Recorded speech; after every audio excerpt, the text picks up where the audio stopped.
So we've been getting a lot of messages from you about sugar prices in Pakistan. Yeah, especially lately. Yeah, and especially during Ramadan. It sounds like things are... It's not just like, oh, sugar's a little more expensive this week. It feels like a much bigger deal. Definitely deeper issues, yeah. Yeah, and that's why we're doing this deep dive today, to really get into what's going on with this whole Ramadan sugar crisis. Yeah, absolutely. And you've sent us a ton of info. Yeah. We've got stuff on the price increases, of course, but also why it might be happening, the whole sugar mafia thing. Oh, yeah, that keeps coming up. Right, and whether that's connected to politics and also what people think we should do about it. So where do we even begin with all this? Well, I think the obvious starting point is the prices themselves. Yeah, I mean, the numbers are pretty stark. Huge jumps. Yeah, like going from 130 to 140 rupees per kilo to like 160, 180. Right at the start of Ramadan. Yeah, which seems really suspicious. Well, that's exactly what the source is getting at, right? Yeah. Is this just normal market stuff? Or is something else going on? Exactly. Because that's a big increase in a really short time. Yeah, and the source seems to think someone is manipulating things. Yeah, they talk a lot about this idea of hoarding. Right. Like these sugar mills and big wholesalers are holding back all the sugar. Stockpiling it. Yeah, until Ramadan starts. When everyone needs it. And then bam. They can charge whatever they want. Yeah, because there's this artificial shortage. So cynical. If it's true, It is. Yeah, it's pretty messed up. But it's smart. I mean, from a purely business perspective. If you can get away with it. Right, and that's where the government comes in. Or doesn't come in according to this. Yeah. They say there's not enough oversight. Like, they might issue the occasional warning. But there's no real action. There are consequences. So these hoarders face zero risk. And they just keep doing it. Sadly, it seems like it. But it's not just the consumers who are hurting. Oh, right, the farmers. Yeah, the source goes into how the sugarcane farmers are getting squeezed, too. Yeah, the mills pay them these super low prices for their sugarcane. And then they make them wait forever to get paid. So they're stuck. Totally. It's like a double whammy. One end of the supply chain gets exploited. And then consumers on the other end get hit with the price hikes.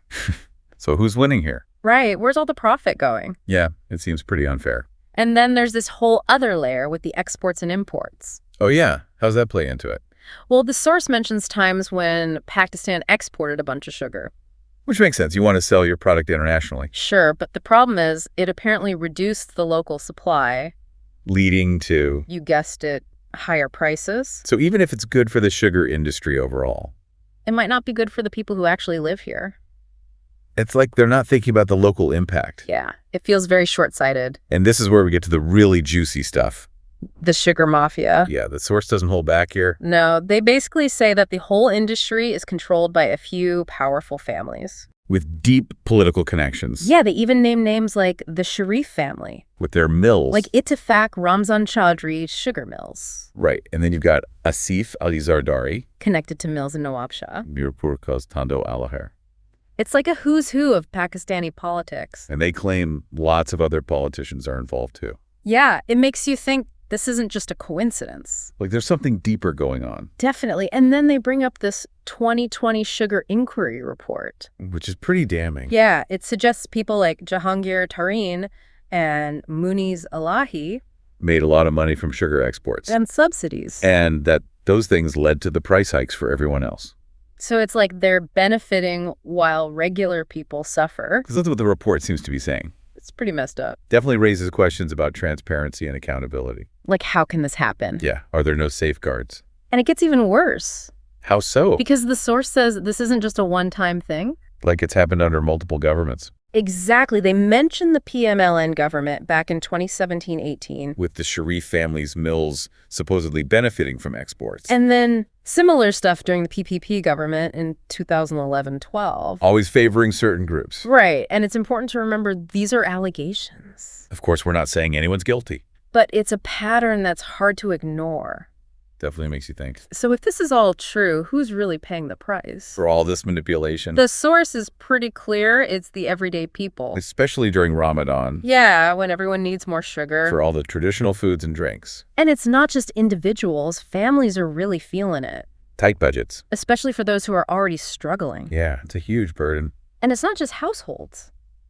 Oh, right. Businesses too? Yeah, all the small businesses, bakers, sweet shops. Their costs are skyrocketing. And they have to raise their prices. Which hurts everyone even more. And we can't forget the farmers. Stuck at the bottom. Yeah, still getting paid peanuts for their sugarcane. While others are raking it in. It's a really messed up system. Yeah, if the source is right. So what can we do about it?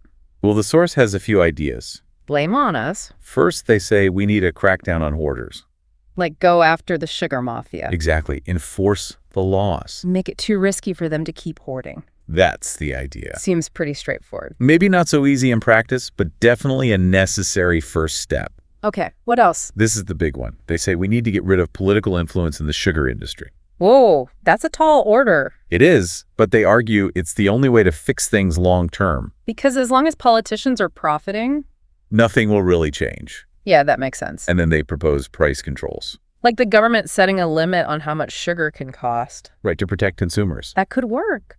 But it's tricky. Yeah, you don't want to create more problems. Shortages or black markets.